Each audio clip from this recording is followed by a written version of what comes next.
Hi friends, this is Isokari Olulu. We shall be listening to the 131st QUOWETRY in the series titled Mercy Cries Out. You are equally guilty. Why not forgive the other?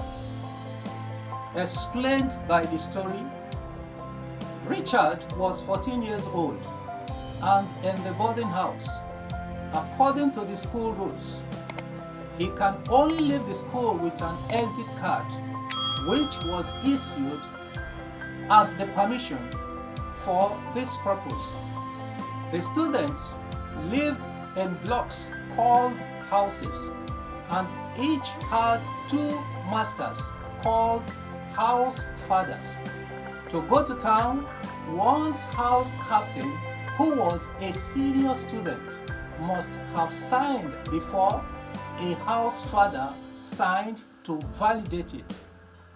One day, Richard needed to return a book he had borrowed from the library in town. None of the house fathers was around. Not wanting to risk the anger of the town librarian for not returning the book on the due date, he took his pen and signed in the place of the house fathers in order to beat the security at the gate.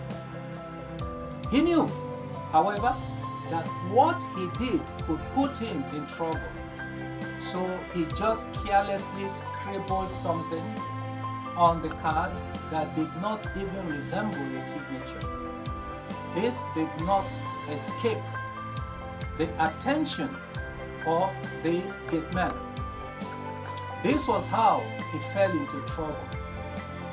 Richard was shocked that the house father, to whom he was reported, neither asked any question nor carried out any investigation, but just called a house meeting suddenly and declared that Richard had forged his signature. Would it not have sounded bad enough to just say Richard had signed where he should not have signed? Was that not all that really happened? But he was actually guilty of a wrongdoing and could therefore not counter the false accusation.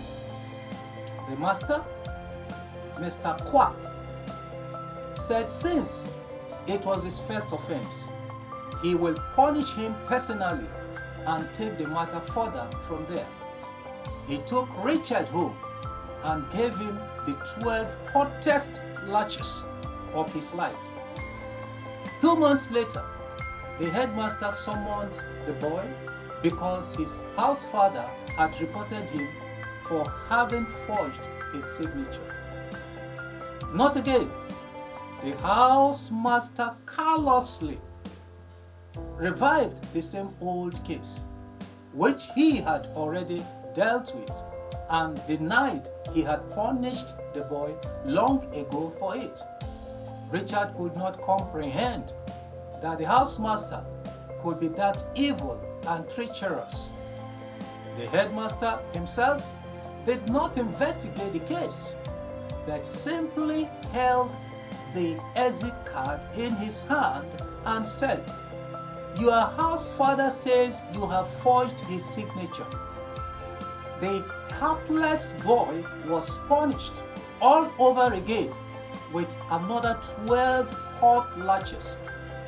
He took it all in with equanimity, nursing the silent wish that God punishes them. Barely a year later, was the whole school agog with excitement. Mr. Kwa, who was married and deemed morally upright, had been shamefully caught defiling one of the little school girls, placed in his care. All classrooms displayed cartoons of the supposed sin, and indeed, it was extremely embarrassing. For weeks, he could not present himself before his students to teach nor could he appear before the house anymore as a house father.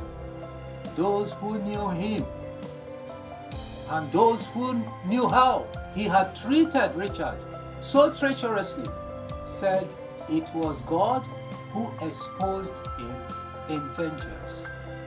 Richard, guided by the principle of not rejoicing over the fall of an enemy, did something for him secretly. He entered the classrooms at dusk and cleaned all the cartoons. He had felt compassion for the man and even guessed that some of the stories were exaggerations, just as he had exaggerated his. That same year, Richard excelled in his final examinations in school and even won a scholarship to study overseas for 1 year. Mr. Kwa, on the other hand, left with his head down as a disgraced teacher. Friend, be careful how you use power. Mercy cries out, you are equally guilty. Why not forgive one another? God bless you as you take to this advice. Thanks.